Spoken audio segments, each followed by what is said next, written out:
পারেনি, যে মেয়েটার উপর দিয়ে এই জিনিসটা গেছে তার একটা প্রতিবাদ করা উচিত। তাদের সমস্যা নিয়ে কারা ভাববে?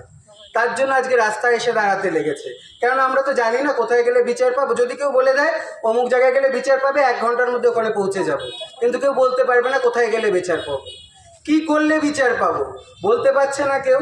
তার জন্য এখানে এসে রাস্তায় এসে চিৎকার করতে লাগছে। আমরা তো অতি সাধারণ মানের মানুষ, আমি নিজেকে দিয়ে বলছি, আমরা বুঝি না অত নিয়ম কানুন কি আছে, কার পরে কি হতে লাগে না জানি না। একটা মেয়ে মারা গেছে, তার বিচার চাই, সেটা হোক, তারপরে বাকি কথা হবে। আমরা যেহেতু সাধারণ মানুষ, আমরা খুশিতে থাকলে হাসি, দুঃখে থাকলে কাঁদি।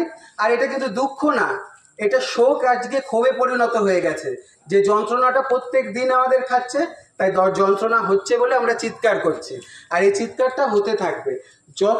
যতবার যত রকমভাবে বিকৃত করার চেষ্টা করবে এই প্রতিবাদকে, বা কোনো কারণ ছাড়া, আমরা আগে কোনোদিন করিনি বলে আজকেও করবো না, তা এই কথা কিন্তু কোনো মানে জাস্টিফিকেশন নেই।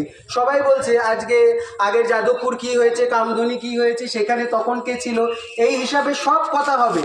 আগে এই হিসাবটা পূরণ হোক, তারপর দরকার হলে আবার রিওপেন হবে। হ্যাঁ, দরকার হলে রিওপেন হোক, কিন্তু যেই কেসটার জন্য আজকে ধর্মবর্ণ নির্বিশেষে কালকে যখন জুনিয়র ডাক্তাররা বসেছিল, ওইখানে একটা টয়লেট পাওয়া যাচ্ছে না, এতগুলো মেয়ে বসে আছে, ওখানকার দোকানদারগুলো দোকান খুলে রেখেছে, দোকানের ভেতরে যে টয়লেটগুলো আছে মেয়েগুলো ওই টয়লেটে যাচ্ছে।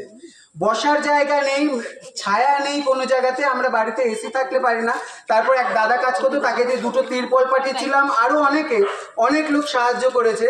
তো এইভাবে মানুষের সাথে মানুষের যে মানববন্ধন তৈরি করার আজকে একটা কালচার শিখে নিলাম আমরা আজকে এখানে দাঁড়িয়ে, সেই কালচারটাকে ধরে রাখতে লাগবে।